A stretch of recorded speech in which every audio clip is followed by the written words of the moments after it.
साहूकार था, जिसके 7 बेटे और एक बेटी थी। सातों भाई व बहन एक साथ बैठकर भोजन करते थे। एक दिन कार्तिक की चौथ का व्रत आया तो भाई बोला कि बहन आओ भोजन करें। बहन ने बोला कि आज मेरा करवा चौथ का व्रत है, चांद उगने पर ही खाऊंगी।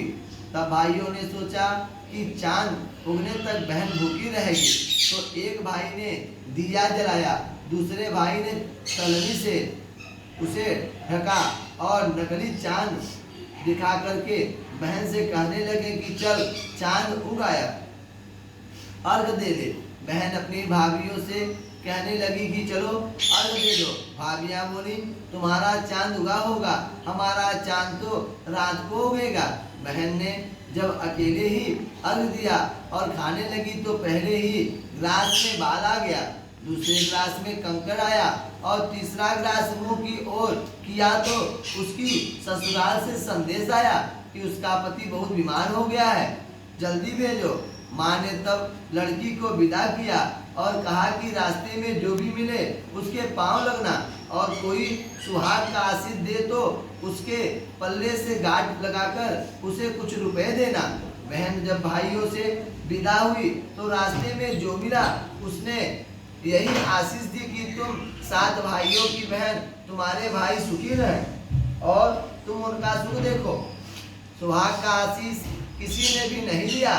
तब वह ससुराल पहुंची तो दरवाजे पर उसकी छोटी ननद खड़ी थी, वह उसके भी पांव लगी तो उसने कहा कि सुहागिन रहो, सपूती हो तुम। तो उसने यह सुनकर पल्ले से गांठ बांधी और ननद को सोने का सिक्का दिया। तब भीतर गई। सास ने कहा कि पति धरती पर पड़ा है तो वह उसके पास जाकर उसकी सेवा करने के लिए बैठ गई। बाद में सास ने दासी के हाथ बची खुची रोटी भेज दिया। इस प्रकार से समय बीतते बीतते मृगशिर मार्गशीर्ष की चौथ आई तो माता बोली करवा ले लो, करवा ले लो, भाइयों की प्यारी करवा ले लो।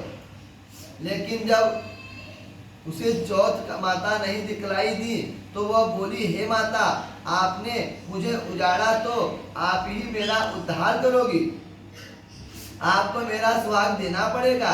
तब उस चौथ माता ने बताया कि पौष की चौथ आएगी, वह मेरे से बड़ी है, उसे ही सब कहना, वह तुम्हारा सुहाग वापस दे देगी। पौष की चौथ आकर चली गई, माघ की चली गई, फाल्गुन की चली गई, चैत्र, बैसाख, जेठ, आषाढ़, सावन, भादों की सभी चौथ आई और यही कहकर चली गई। असौज की चौथ आई तो उसने बताया कि तुम पर कार्तिक की चौथ नाराज है, उसी ने तुम्हारा सुहाग लिया है, वही वापस कर सकते हैं, वही आवेंगी तो पांव पकड़कर विनती करना, यह बताकर वो चली गई। जब कार्तिक की चौथ आई तो गुस्से से बोली भाइयों की प्यारी करवा ले, जिनमें चांद उगाने वाली करवा ले, व्रत खंडन करने वाली करवा ले, भूखी प्यासी करवा ले। यह सुनकर वह चौथ माता को देखकर उसके पांव पकड़कर गिड़गिड़ाने लगी, हे माता, मेरा सुहाग तुम्हारे हाथ में है, आप ही मुझे सुहागिन करें। तो माता बोली पापिन, हत्यारिन, मेरे पांव पकड़कर क्यों रोती है, क्यों बैठी है? जब वो बोली कि जो मुझसे भूल हुई उसे क्षमा कर दो, तब भूल नहीं करूंगी।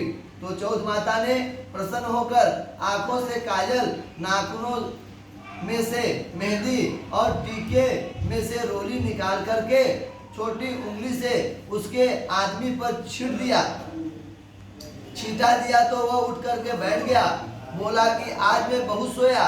वह बोली